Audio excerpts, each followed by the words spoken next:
দেখুন, খুব অল্প কিছু উপকরণ দিয়ে আমি রান্না করেছি বুটের ডাল দিয়ে কাঁঠাল। রান্নাটি খুব সুন্দর এবং খেতেও খুব মজা। দেখুন কত সুন্দর একটি কালার এসেছে।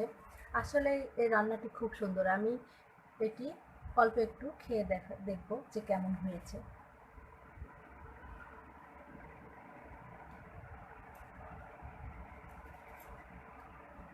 খুব সুন্দর হয়েছে। আপনারা অবশ্যই বাসায় এটা ট্রাই করবেন, খেয়ে দেখবেন। না খেলে বুঝতে পারবেন না যে আসলে রান্নাটি কত সুন্দর।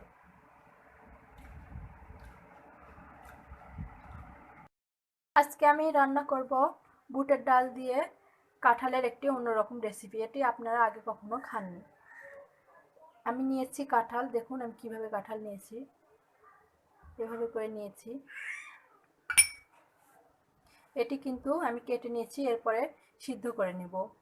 আমি এখানে নিয়েছি তেজপাতা, নিয়েছি সাদা ফল, নিয়েছি দারচিনি, নিয়েছি জিরা বাটা, পেঁয়াজ কুচি, রসুন বাটা, আদা বাটা, পেঁয়াজ বাটা, নিয়েছি বুটের ডাল এবং আরটি এর প্রিমিয়াম ঘি।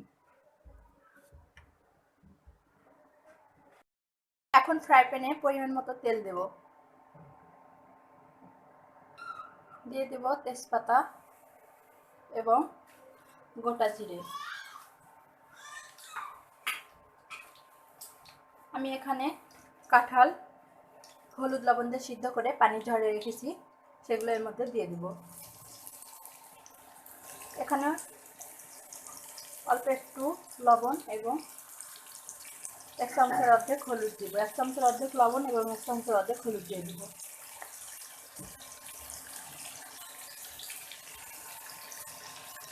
এর মধ্যে দিয়ে দেব 1 চামচ পেঁয়াজ বাটা,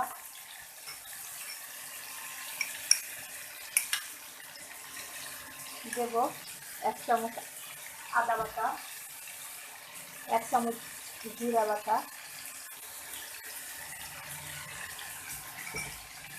এবং রসুন বাটা।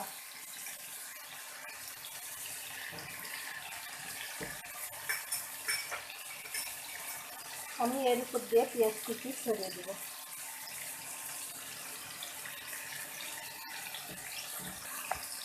এবং এখানে দিয়ে দেব 2 চামচ ঝালের গুঁড়া এবং এখানে দিয়ে দেব সিদ্ধ করা বুটের ডাল। আমি এখানে বুটের ডাল আধা ঘন্টা ভিজিয়ে রেখে গরম পানিতে সিদ্ধ করে নিয়েছি এবং পানি ছাড়িয়ে নিয়েছি, এর মধ্যে দিয়ে দেব।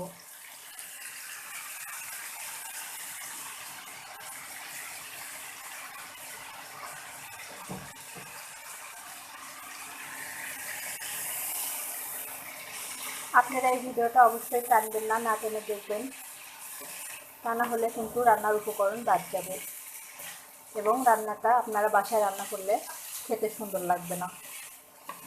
দেখুন এভাবে আমি সবগুলো মশলা মিশিয়ে নেব। মশলা মিশানো হয়ে গেলে এর মধ্যে আমি 1 কাপ পানি দিয়ে দিব। আমি এখানে 1 কাপ পানি দিয়ে দিলাম। দিয়ে এখন ঢাকনা দিয়ে 10 মিনিটের জন্য চাপা দিয়ে রাখবো। এখানে অল্প একটু লবণ দিয়ে দিব। আমি যেহেতু লবণ দিয়ে কাঁঠাল সিদ্ধ করে রেখেছিলাম, সেই জন্য 1.5 চামচ।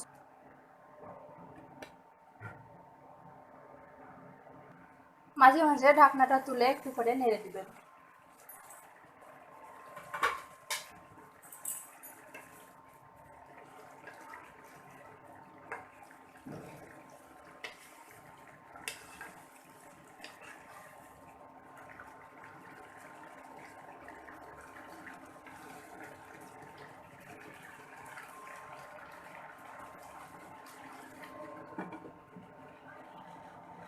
দশ মিনিট হয়ে গেছে, এখন আমি ঢাকনাটা তুলে দেব।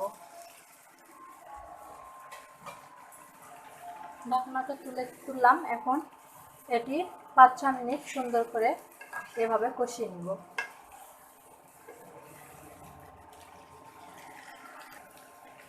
কষিয়ে নেওয়া হয়ে গেছে। এখানে আমি 1/2 কাপ মতো আর একটু পানি দেব, দিয়ে ঢেকে রাখবো। 5 মিনিটের জন্য এটি ঢেকে দেব। 5 মিনিট হয়ে গেছে, এখন ঢাকনিটি তুলে দিব। এখন ফ্লেভারের জন্য এর মধ্যে 3-4টা কাঁচামরিচ দিয়ে দেব।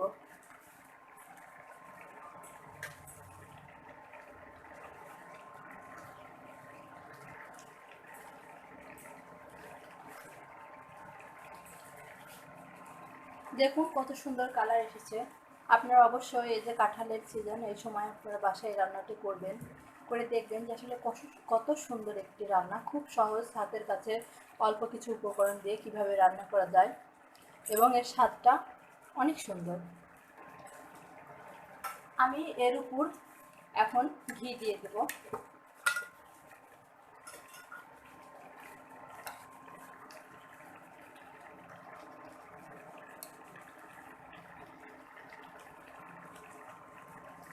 আমি এখানে ছোট চামচে 3 চামচ ঘি দিলাম।